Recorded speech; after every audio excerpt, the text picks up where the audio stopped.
Hi, I'm Katja. I'm an experience specialist, which basically means that I get to go and legally stalk people all day, find out what makes them tick, and then build experiences around that and call it a job. What I'm going to do here today is to introduce you to the weird and wonderful world of ambient intelligence.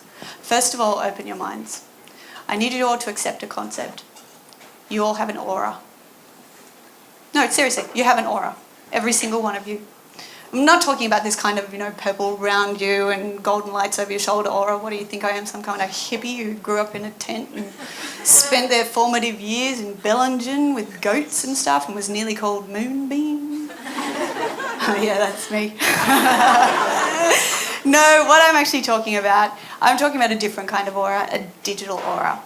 If you have a smart device, and I would say that most of the people in this room do, then you have a digital aura. You can't see it, but it follows you absolutely everywhere that you go. It's in the stories that you post, in your tweets, in your statuses. It's in the photos that you put out there. It's in the unintentional stories that you tell when you're searching or browsing for something. And what companies know about us, they know mostly from trawling our digital auras completely without our permission. But it's not just what you put out there. It's also our phones. They've got these incredible sensors in them now. We've got, magnometers and gyroscopes and things that turn it into a spirit level, Wi-Fi locators. And, if your phone's on, that Google Pin is chewing gum on your freaking shoe. And the Galaxy S4 can see whether or not you are looking at it and engaged or not looking at it. Are you creeped out? I am creeped out. So, it's not actually AI. Ambient intelligence has its own three-letter acronym, AMI. And the second concept that I wanted to bring to your attention is that this intelligence is harvesting your digital aura to create experiences for you. Well, let me break it down. God, if I could MC Hammer Dance for you right now, I would, but I can't, so you'll all have to imagine, and you guys in the front row are safe.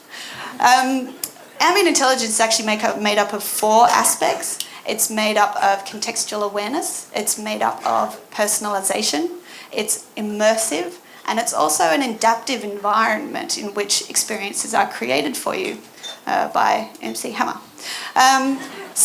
Just to ground this in a bit of an example for you, Alvaro Marquez from Frog, he brought it up that we used to babysit our devices, make sure they had enough charge, right information, didn't drop them in the toilet. But now they're smart enough to actually babysit us because they know where we're supposed to be in the next hour. They know what the traffic situation is like between here and there, and we better go or we're going to be late. Contextual awareness, it's location that is one of the most powerful things that tells you the context that you're using your device in, and that ambient intelligence can provide you with information about stuff that's around you from trawling your digital aura. Personalization, so Philips and Nike are working together to put sensors into clothes, biosensors like for heart rate and things like that. The next step from that is a spontaneous interaction with your device that turns into a fitness training regime that goes out on Facebook, and you've all done half a marathon in 12 seconds. Immersive.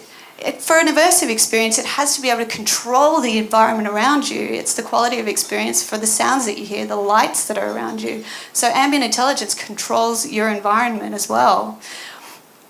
And adaptive environment, that's kind of what it says on the tin. It knows stuff about you, so Bunny likes fruity drinks and quiet moments. So an adaptive environment will provide a nice, soothing, quiet space and make sure that the fridge has told him that he needs his fruit for his fridge drinks and that he's run out.